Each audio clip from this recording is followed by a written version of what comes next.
Estamos ya acá con la emisión nacional del Comercio TV en nuestra señal de TVC. María Mercedes. ¿Qué tal, Robert? Amigos, muchas gracias por preferirnos, por acompañarnos siempre desde tan tempranas horas. Hoy, día feliz para la hinchada de Liga de Quito. Pero 3-0 maravilloso, pero a ¡Qué un buenos piecito, goles! un Sí. piecito a la final. De verdad Muy buen que se partido. disfrutó Sí, y buen sobre partido. todo porque es el orgullo Eso de es. ser ecuatorianos también, Y ¿no? bueno, saboreando ya Claro. casi una final. El siguiente Así partido es complejo, pero 3 golcitos es una buena diferencia. Previsto para el 4 de octubre, ¿no? Próxima semana. De vuelta de la Sí, semifinal 2023 sudamericana. Así que muy bien por la liga, hay que felicitarles, buen planteamiento, buenos goles. El último gol de, se me fue el nombre, qué golazo. Ah, bueno, estaba El capitán de la liga. El doblete se me fueron Paolo también los Guerrero. nombres de Paolo Guerrero y también del otro chico. Ese es que no me acuerdo. Que fue una sorpresa también, por eso es buenos que se goles. nos fueron. Buenos goles, la verdad es que hay que felicitar al Pero equipo. no Hizo un lo buen recuerdo. partido. Buen partido, nos llenó de orgullo, estamos casi en la final y quién sabe otra copita llegue. Mantengan chicos, muchachos, de esa motivación a la hinchada también, que no pierda la fe, que Nunca. siga alentando a su equipo, porque eso también nos hace unirnos como ecuatorianos siempre. Exactamente. Más allá de partidos de fútbol, de hinchada, siempre es una alegría Bueno, ver triunfar. ya veremos a los nuestro goles, país. ya veremos los Sí, goles, ya sí, veremos sí. los goles. Si usted va a salir a esta hora, tvc.com.es, señal digital de TVC, para que nos lleven cualquiera de sus smartphones. 7 y 8, los números del dígito de placa que hoy no sale, tenga muchísima precaución, evite multas. Sobre Pero todo. recuerda también que si hay excepciones para la tercera edad y personas con discapacidad, ellos sí pueden salir. Bueno, entremos a materia, ¿te parece? Bueno, vamos a revisar que los vocales del Consejo de la Judicatura, Maribel Barreno, Juan Morillo y el juez Vladimir Jaya, este juez provincial de Pichincha, fueron llamados a juicio. Estos acusados de tráfico de influencia, la decisión fue tomada por el magistrado Walter Macías, quien además dictó prisión preventiva en contra del vocal Barreno. Veamos. Señor juez, buenos días. Tras 12 horas de audiencia en la Corte Nacional de Justicia, el juez Walter Macías llamó a juicio a los vocales del Consejo de la Judicatura, Ruth Maribel Barreno y Juan José Morillo, acusados de tráfico de influencias. Dentro de esta decisión se incluyó al juez de Pichincha, Vladimir Jaya, quien también será juzgado. Tras esta decisión, se notificó al Ministerio de Trabajo a fin de que los implicados en este proceso no puedan ejercer sus cargos. El juez Macías también dio paso a la orden de prisión preventiva en contra de la vocal Barreno, ya que existirían indicios de que las medidas alternativas dictadas no serían suficientes y se hace necesario su arresto para que se garantice su presencia en el juicio.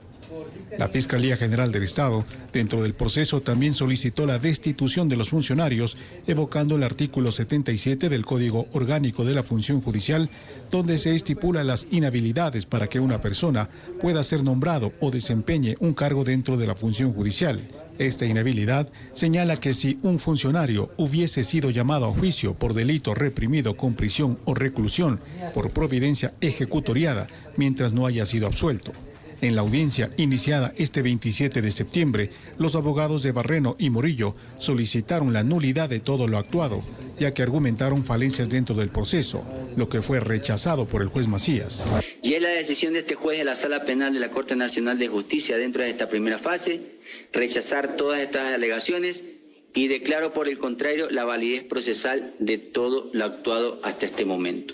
En su intervención, la fiscal general Diana Salazar adujo que existen motivos suficientes para llamar a juicio a los implicados. Los responsabiliza de haber buscado impedir la destitución de la expresidenta de la Asamblea, Guadalupe Llori, con colaboración del juez Jaya. Juan José Morillo Velasco y Ruth Maribel Barreno Belín, con la colaboración del doctor Vladimir Gonzalo Jaya, ejercieron influencia para obtener una resolución que genere un beneficio inmaterial favorable y célere dentro de la acción de protección. Finalmente, el juez Macías dictó medidas de protección en favor de Wilson Toainga y Jefferson Aquieta, porque son los fiscales que están actuando en el caso y están bajo el control disciplinario del Consejo de la Judicatura. Informó Miguel Ángel Bedoya. El Consejo de Participación Ciudadana y Control Social suspendió la conformación de la polémica veeduría ciudadana para evaluar a los jueces de la Corte Constitucional. Luego de haber transcurrido 2 días de que los miembros del Consejo de Participación Ciudadana y Control Social acudieran a la audiencia convocada por parte de la Corte Constitucional por la conformación de la Veeduría Ciudadana, el presidente del Consejo, Allen Berbera, anunció que el proceso queda suspendido. Es el momento procesal oportuno, que el proceso de conformación de la Veeduría Ciudadana queda suspendida en base a lo establecido en el Código Orgánico Administrativo, y demás articulados, y esto ya ha sido enviado al correo de cada uno de los postulantes. Recuerden, no son veedores todavía, son postulantes de la veeduría. La Veeduría Ciudadana pretendía evaluar la designación de los jueces de la Corte Constitucional que se dio durante el Consejo Transitorio de Julio César Trujillo, algo que fue cuestionado y que incluso lleva en un análisis en la Corte en donde se decidirá si por esta acción los consejeros son sancionados o incluso destituidos de sus cargos.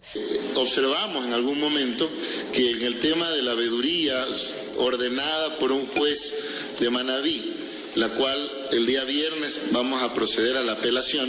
La Corte Constitucional tomará la decisión en los próximos días, y no solo por el intento de evaluación de la designación de sus jueces, sino también a la Fiscal General del Estado, informó Valeria Navarro.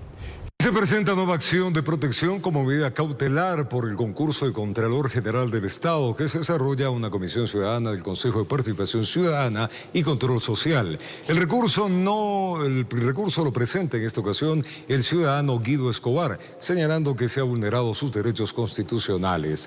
Es la segunda acción que se presenta y por el cual el proceso podría volverse a suspender.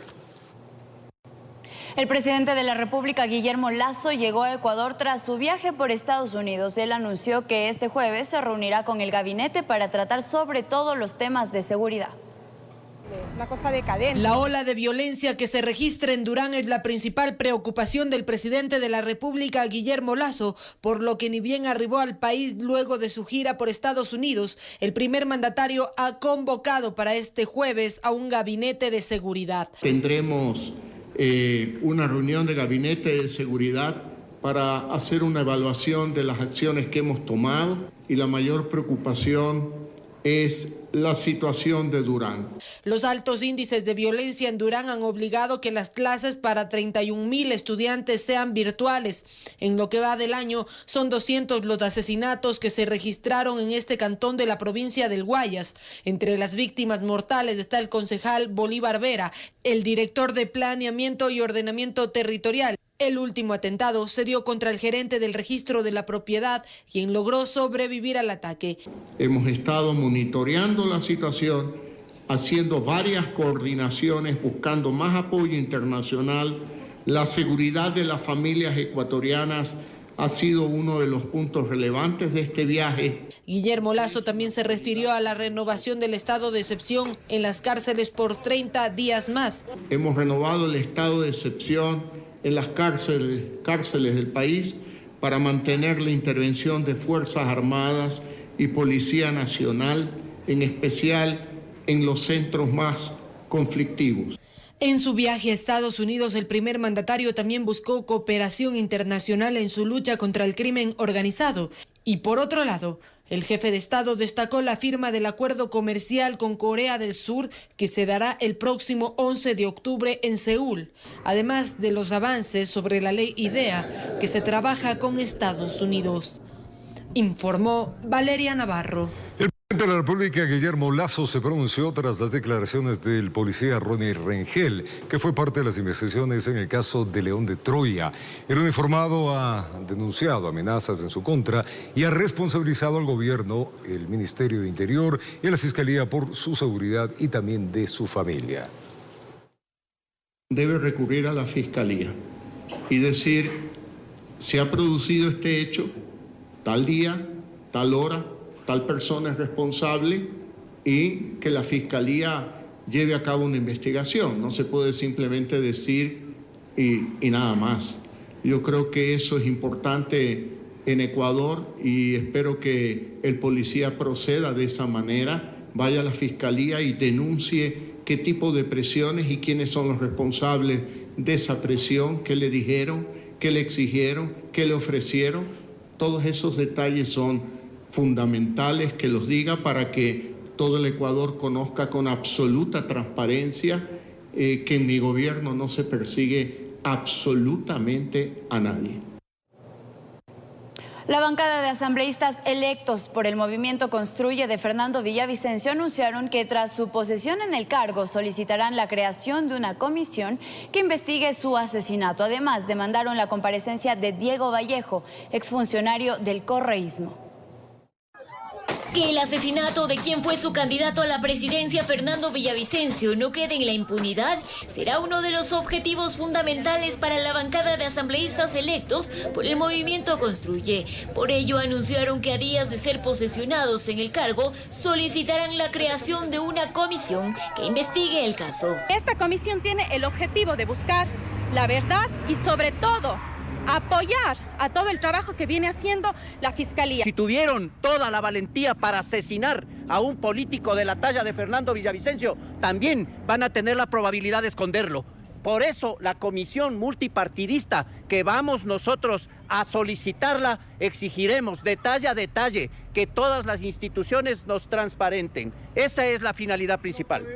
Por ello acudieron hasta la Fiscalía General del Estado para conocer de cerca los avances de esta investigación y demandar que Diego Vallejo, quien fue asesor de José Serrano, exfuncionario del correísmo, rinda su versión. La pregunta no es qué sucedió, la pregunta es por qué sucedió en un mitin político, por qué sucedió antes de un debate presidencial. Desde ahí podemos ya ir determinando dónde están las motivaciones. Y las motivaciones son político-criminales. Y hoy estamos aquí para exigir que comparezca y entregue toda la información que será de mucha utilidad para la investigación. Dentro del caso, hasta el momento se encuentran 13 personas detenidas y se han realizado un sinnúmero de diligencias. Antonio López, abogado del caso Villavicencio, dio algunos detalles de cómo se encuentra el proceso. Lamentablemente, yo les podría anticipar que hasta este momento no tenemos un nombre del autor intelectual o nombres, solo los materiales que se encuentran detenidos. No han hablado hasta el día de hoy, se han acogido al derecho al silencio.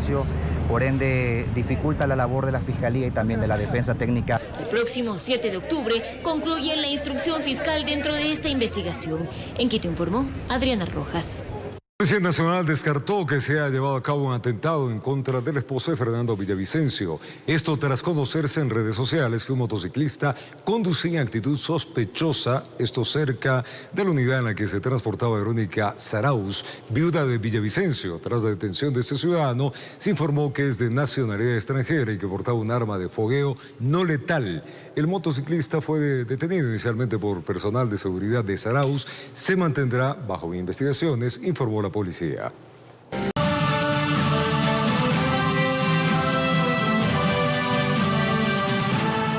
7:15 a.m. Gracias por continuar en nuestra sintonía. Tenemos más noticias. En las elecciones generales de 2025, los ecuatorianos elegiremos un aproximado de 150 asambleístas, es decir, 13 más de los que actualmente se eligen. Este incremento responde a los resultados del último censo de población y vivienda del INEC. La Constitución de Montecristi señala que el número de asambleístas está determinado por 15 legisladores nacionales y 6 de exterior. Los demás representantes son asignados según la población de cada provincia. En 2010 había 14.483.499 habitantes en el país. Ahora somos 16.938.986 ecuatorianos, por lo que para los próximos comicios el número de asambleístas se aumentaría. Serán ya no 137, sino 150 asambleístas. ¿Qué opina la ciudadanía respecto a este aumento de legisladores? Yo considero que un número reducido y eficiente sería mejor que tener más asambleístas que no hagan nada. Solamente para postularse hablan, pero maravillas, pero ya cuando están ahí se olvidan del pueblo. Están en contra de cualquier gobierno, especialmente en los que se fueron, ¿no?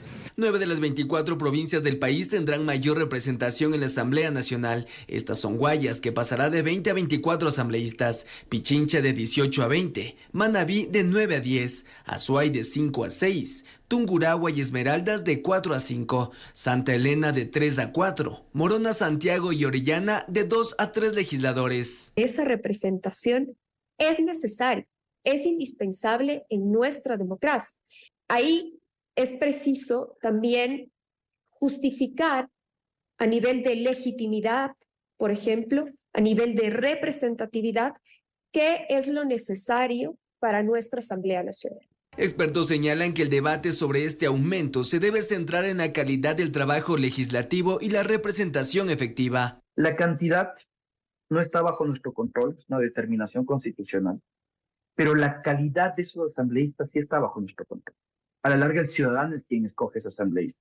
Y si nosotros nos desentendemos de esa responsabilidad, difícilmente vamos a tener legislaturas, asambleas nacionales de calidad. El Estado gasta aproximadamente por cada legislador y su equipo de trabajo y asesores unos $16,000 mensuales. La selección adecuada de este personal se considera fundamental para garantizar un trabajo efectivo en la Asamblea Nacional, pues de ellos también depende la calidad de proyectos y reformas a la ley aprobados. Tal vez un razonamiento económico de hay que reducir el número de legisladores porque nos cuesta mucho, tal vez se queda sin piso cuando analizamos que es una función de Estado que no gasta tanto en relación a las otras. Ojo, eso no quiere decir que se le justifique el mal trabajo. Informó José Mendieta. El colectivo Defiende tu Voto presentó una denuncia en el Tribunal Contencioso Electoral por presuntas inconsistencias numéricas en más de 3.000 juntas receptoras del voto del proceso electoral del pasado 20 de agosto. Conclusiones, le contamos. Hasta las instalaciones del Tribunal Contencioso Electoral llegaron los miembros del colectivo Defiende tu Voto.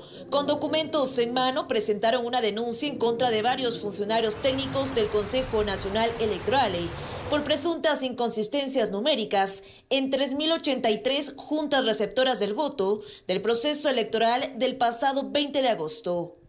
En la determinación que las actas con inconsistencias no han permitido que los resultados numéricamente sean precisos y exactos como siempre debe ser.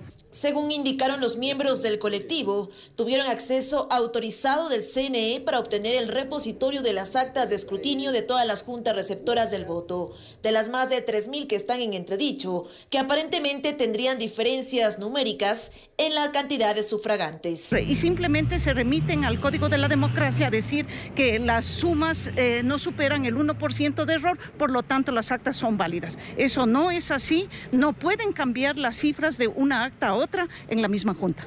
En este contexto, días atrás, el mismo colectivo presentó una denuncia en Fiscalía por presunto delito de falsificación en actas de recuento de escrutinio. Esta denuncia está siendo ya procesada. He sido convocado como denunciante para el 17 de octubre próximo para reconocer mi firma y además rendir mi versión. Las autoridades del Consejo Nacional Electoral aún no se han pronunciado de estos casos. Informó Priscila Cadena. La candidata presidencial por el correísmo, Luisa González, se reunió con representantes de estudiantiles en la ciudad de Quito, donde debatieron temas sobre el sistema educativo superior. Aquí un resumen de las actividades que cumplió.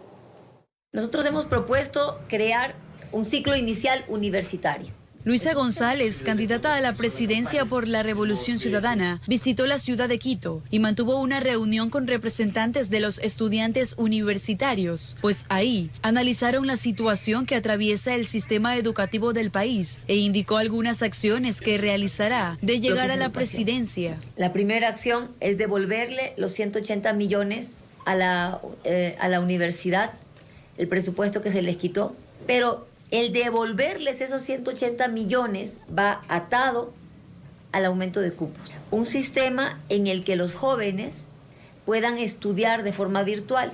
Vamos a hacer carreras virtuales junto con las universidades. Adicional, la candidata expuso sobre un programa de emprendimiento para los jóvenes. Allí los jóvenes podrán presentar un proyecto. Si el proyecto califica, nosotros les entregamos $5,000 para que plasmen ese proyecto. Además, insistió que los estudiantes son fundamentales en la puesta de acción de las diferentes políticas públicas establecidas por la Revolución Ciudadana, como son, por ejemplo, la seguridad y el fortalecimiento del tejido productivo. Daniel Noboa visitó la ciudad de Quito y mantuvo varias actividades. Se reunió con representantes de la ONU y además expuso su propuesta para combatir la inseguridad por la que atraviesa nuestro país. Vamos a ver un resumen de sus actividades.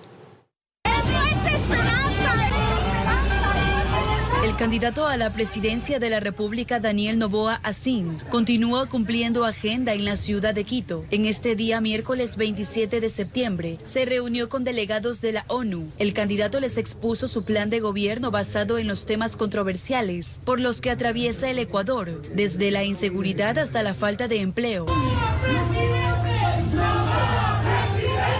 En horas de la tarde se trasladó a Riobamba, donde mantuvo un conversatorio con estudiantes y les indicó que de llegar al gobierno, su prioridad será en ofrecerles mayores oportunidades en el marco del estudio y que la búsqueda de empleo ya no sea una problemática diaria para los graduados de las diferentes carreras. Necesitamos urgente un entorno seguro para las familias ecuatorianas. Mientras que por sus redes sociales publicó su nueva propuesta para combatir a la delincuencia, llamado Plan Fénix, con el que busca dar seguridad a los ecuatorianos frente a la ola de violencia que enfrenta el país. Con esta central de inteligencia y armamento táctico nos encargaremos de liberar a nuestros barrios y ciudades de la delincuencia. Asimismo, el candidato realizó una caravana donde cientos de simpatizantes lo esperaban con banderas.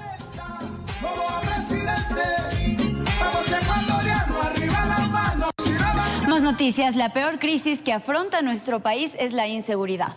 Ante esta problemática que proponen los candidatos presidenciales que se disputarán en la segunda vuelta electoral el próximo año 15 de octubre, ya les contamos.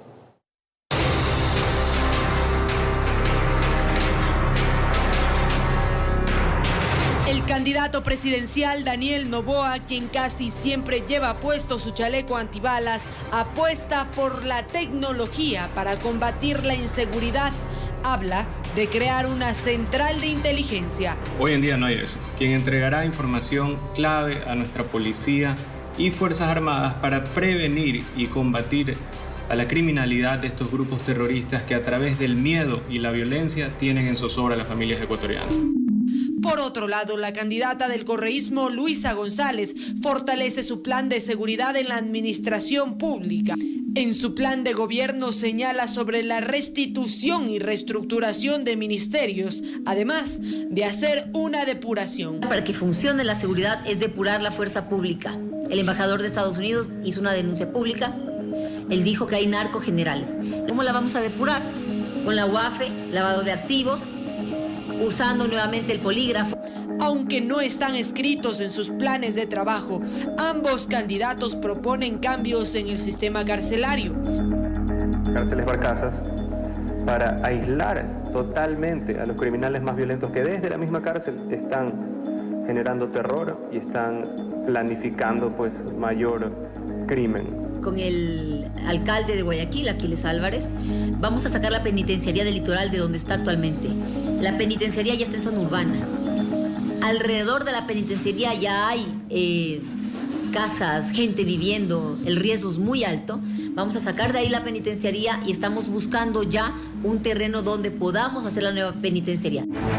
El otro frente de acción, aseguran, será la lucha contra el crimen transnacional. De protección de puertos, protección de fronteras, y eso va a reducir en sí la inseguridad, la cantidad de muertes violentas, y al mismo tiempo con la generación de empleo le quitamos esa militancia blanda que tienen muchas de estas organizaciones narcoterroristas, que es gente que simplemente no tiene otra opción. Las rutas de dónde está viniendo esta cocaína están en el Putumayo, todo el mundo lo sabe. Es relativamente fácil este trabajo de controlar esto. Fuerzas Armadas equipadas, sistemas de inteligencia, tecnología, coordinación con Colombia, que para eso ya hemos avanzado también en conversaciones con el presidente Petro. Sin embargo, quien llegue a la presidencia de la República solo tendrá 1 año y 6 meses para hacer de todas estas promesas una realidad. Informó Valeria Navarro. Vamos a retornar. El municipio de Guayaquil invertirá $25 millones en trabajos de prevención y planes de contingencia de cara al fenómeno del Niño. Les contamos esto y más. Ya venimos. Muchísimas gracias por acompañarnos. El municipio de Guayaquil invertirá 25 millones de dólares en trabajos de prevención y planes de contingencia. Esto de cara al fenómeno del Niño. Más de 4 millones serán destinados a la adquisición de kits humanitarios. Durante un foro, expertos nacionales y extranjeros informaron que el noroeste, algunas ciudadelas del norte y sectores del sur son los sitios más vulnerables en Guayaquil. El Niño no ha llegado solo al calentamiento del mar, hoy en 2.8 grados centígrados. Gino Pasalacqua, doctor oceanográfico peruano con experiencia en los fenómenos de los 80 y 90, advierte que hay un exceso de energía y el aumento exponencial de la huella de carbono. Considerablemente en los últimos 20, 30 años. Entonces, ¿esto qué hace? Facilita a que estas condiciones para que haya convección y haya precipitación. De todos quienes hacemos la alcaldía ciudadana de Guayaquil y especialmente de nuestro alcalde Aquiles Álvarez. Sean todos cordialmente bienvenidos a este foro de repercusiones del fenómeno del Niño en nuestra ciudad. Los meses más complejos serían marzo, abril y mayo. Guayaquil y Durán con mayor vulnerabilidad por su ubicación fluvial. También otros 11 cantones de la provincia. Entonces debo estar revisando estos avisos de caudales, estas alertas de caudales que está haciendo el INAVI periódicamente, para saber cuándo voy a tener problemas, porque el problema no es solamente lo que llueve aquí. La empresa Segura EP anunció que 300 operadores con 34.000 cámaras van a monitorear la ciudad. Zonas más vulnerables como Monte Sinaí, Sociovivienda, algunas ciudadelas del norte y sectores del sur. Como mitigación que va a estar en el tiempo de respuesta, al día de hoy tenemos 123 equipos logísticos y Obras Públicas ha destinado un presupuesto para poder tener todo su parque automotor. El Cabildo invierte 25 millones de dólares, de los cuales 4.500.000 van a la adquisición de kits humanitarios.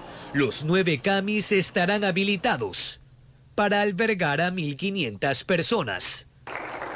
Con cámara de Javier García, informó Jorge Escobar. El primer día del Foro Regional de Financiamiento Urbano se desarrolló en Quito con la participación de la ministra de Vivienda, Gabriela Aguilera, y demás autoridades de América Latina. El encuentro trató cómo los gobiernos están trabajando en mejorar de las políticas y el acceso a la ciudadanía a una casa digna. Mejorar la accesibilidad que tiene el ciudadano para obtener una vivienda, la construcción de una casa digna con planificación urbanística y la prioridad para los grupos poblacionales en vulnerabilidad fue tratado el primer día del Foro Regional de Financiamiento Urbano y Vivienda desarrollado en Quito. Aquí la ministra del ramo, Gabriela Aguilera, señaló que en Ecuador se ha construido una política urbana nacional con enfoque de género. Esta posibilidad que ahora tienen las mujeres, madres solteras, mujeres jefas de hogar, de ser propietarias de su vivienda, da seguridad a su familia y pues les permite mejorar su calidad de vida. Tomando en cuenta que los panoramas son similares en la mayor parte de los países de América Latina, Michelle Sol, secretaria de Vivienda de El Salvador, enfatizó sobre el sistema de legalización que el gobierno salvadoreño implementó para impulsar que las familias tengan su patrimonio seguro.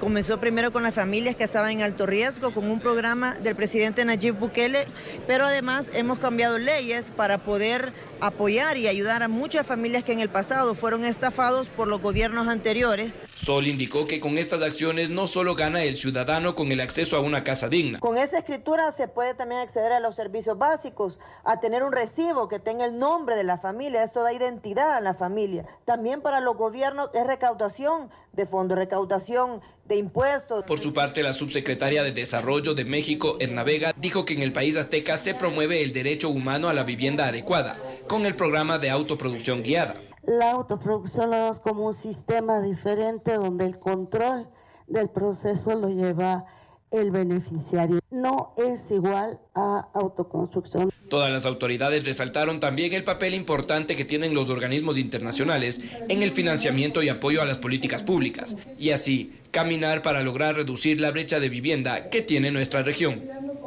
Informó Mauricio Sánchez. La organización criminal venezolana conocida como el Tren de Aragua avanza de forma acelerada en Latinoamérica y ya tendría puestos sus ojos en Ecuador. Ahora bien, ¿Qué tan probable es que los miembros de esta mafia transnacional ingresen a nuestro país? Vamos a contarles en este reportaje. En Ecuador se han levantado alertas ante la eventual llegada de Niño Guerrero, el líder del grupo criminal venezolano conocido como el Tren de Aragua. Desde Caracas, expertos sostienen que las condiciones de inseguridad de nuestro país son sumamente atractivas para este delincuente. Quizás uno pudiera decir, bueno, a lo mejor se pueden ir para allá porque hay tanto desorden en este momento con todo lo que está pasando en Ecuador que puede ser que pase ahí, entre y ni se den cuenta que esté allí. La dolarización atrae significativamente porque es más fácil lavar dinero y más fácil hacer negocios.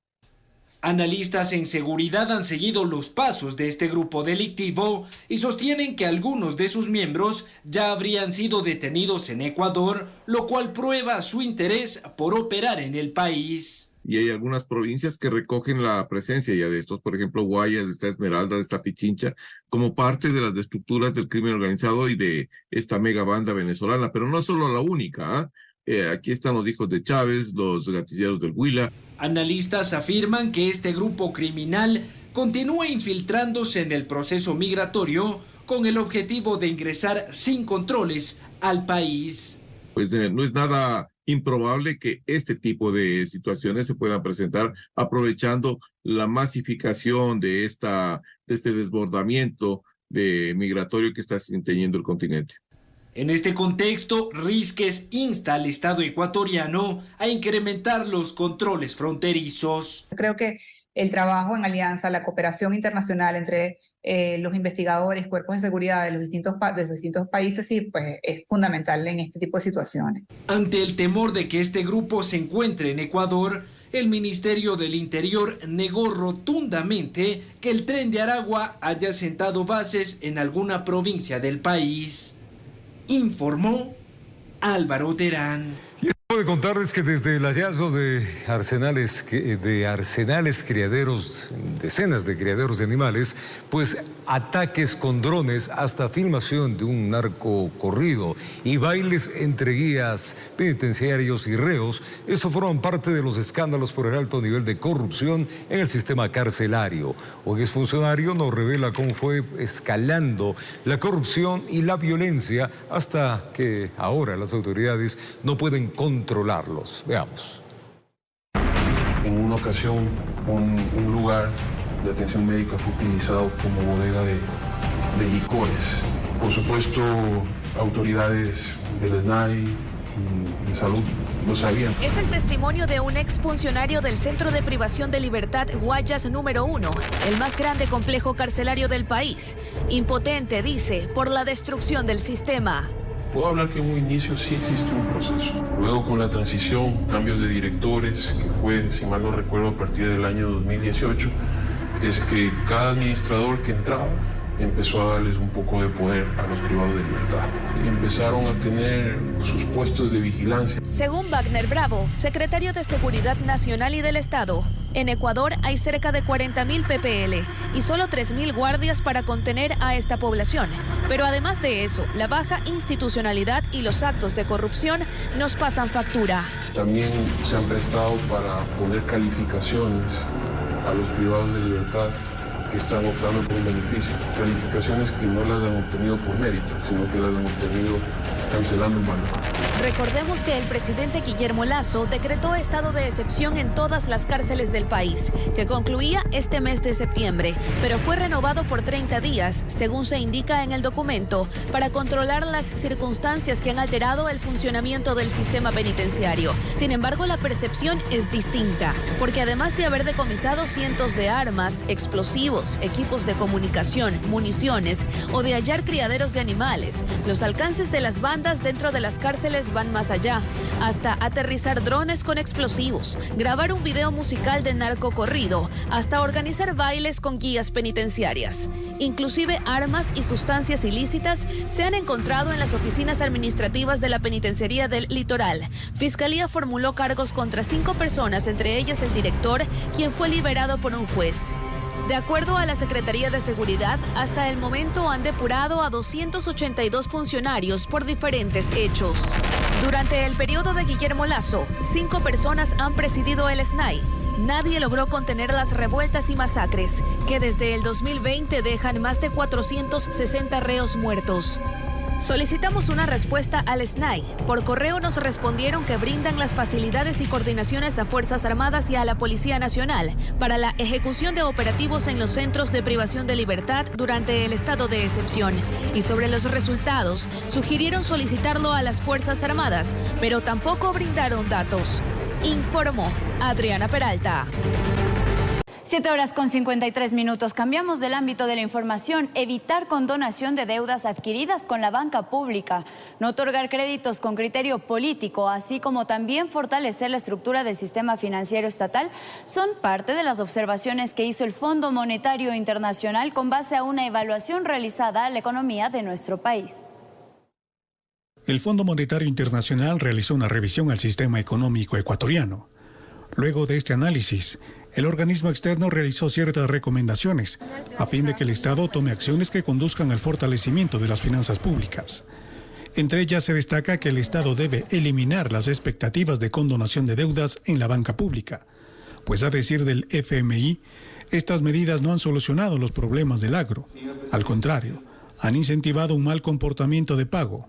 En esto coincide el exministro de Finanzas, Fausto Ortiz. Condonar deuda como respuesta a un tema político, que es lo que en su momento las paralizaciones y las marchas de julio del año pasado señalaban, eso le pega fuertemente no solamente al patrimonio de la institución, sino a la situación crediticia. Mañana dices tú, pido prestado plata porque sé que también me van a volver a condonar, entonces terminas haciendo un ejercicio que te va a pegar como persona, porque quizás la banca va a limitar también el crédito, ¿no? Otra de las observaciones que se hace desde el exterior es que a diferencia de promover el proceso de fusión entre la Corporación Financiera Nacional con Banecuador, que concluiría hasta diciembre del próximo año, se debía haber fortalecido cada una de estas entidades. Pues, por ejemplo, la CFN acumula más de $400 millones en cartera vencida. En la economía y en las finanzas a veces decimos, es malo juntar plata buena con plata mala, ¿no? Porque al final del día termina convirtiéndose todo en plata mala. Entonces, en este caso no es muy fácil visualizar cuál es la plata buena y cuál es la plata mala, pero lo que es claro es que la CFN tiene una cartera muy mala, con una cantidad de recursos que han tenido que ser castigados, y entonces de pronto no sé si eso de ahí pueda terminar arrastrando a la otra institución cuando luego que se fusione. Asimismo, se recomienda que debe fortalecerse el sistema de la banca pública, ya que Ecuador ocuparía el tercer lugar con la mayor cantidad de recursos que posee el Estado en este sector. Creo que la banca pública debe fortalecerse, tiene un tamaño importante y son complementarios con el sector privado. El informe del Fondo Monetario Internacional se basó en la labor de misiones conjuntas del FMI y el Banco Mundial que visitaron Ecuador entre noviembre y diciembre de 2022 y entre abril y mayo de este 2023. Informó Miguel Ángel Bedoya.